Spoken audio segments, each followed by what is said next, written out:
Yo, what's up mga kaibigan? Nali na tayo magkwentuhan. Ilang linggo na nakalipas nang pumirma ang youngest defensive player of the year winner Victor Wembanyama ng 5 years $252 million sa contract extension kahit pwede sana siyang pumirma ng mahigit 300 million na kontrata. At ngayon ay pinaliwanag nga ni Wemby ang dahilan dito. Ayon kay Wemby ay mayroon silang solid team, nagkaroon sila ng matinding playoff run at maganda din ang pinakita nila noong regular season. Subalit ang mas better and greater nga daw dito ay ang kanilang potensyal. Ang realidad nga daw sa NBA ngayon ay hindi na ma-maximize ang potensyal na meron ang mga team dahil sa pera. At gusto niyang matiyak na hindi ito magiging kaso sa kanila kaya naman tumanggap siya ng 50 million pay cut.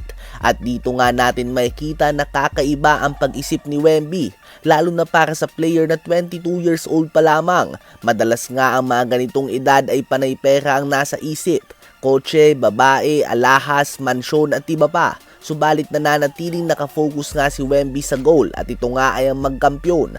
Nakita na natin ang madaming potential super teams na hindi natutuloy dahil sa pera, tulad na lamang ng OKC with James Harden noon, at pinaka-example nito ngayon ay si Jalen Duren at ng Detroit Pistons. Nanggaling pa lamang sila sa season kung saan silang number 1 seed.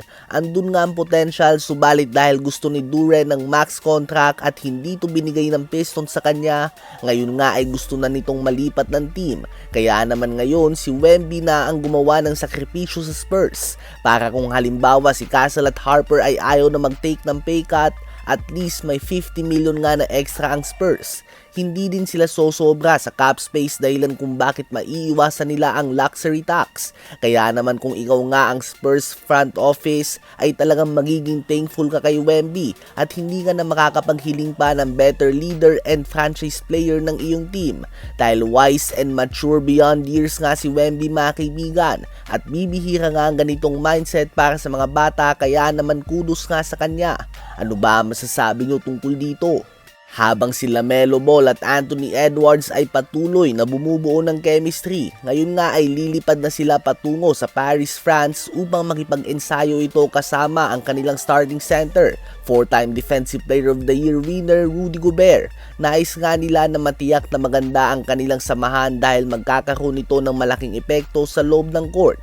Si LaMelo Ball naman ay na-excite ngayon dahil ngayon lang nga daw siya ulit makakapaglaro ng meaningful basketball dahil sa Hornets nga noon ay halos sadyang nagpapatalo sila para sa mataas na draft pick. Ngunit ngayon nga ay talagang contender sila mga kaibigan. Ganun pa man, ayon nga kay Anthony Edwards ay inaasahan niya na magkakaroon ng ups and downs ang kanilang season at posibleng madaming downs nga daw sa unang taon. Subalit maaabot din umano nila ang kanilang goal, which is ang magkampiyon. Ano ba ang masasabi nyo tungkol dito?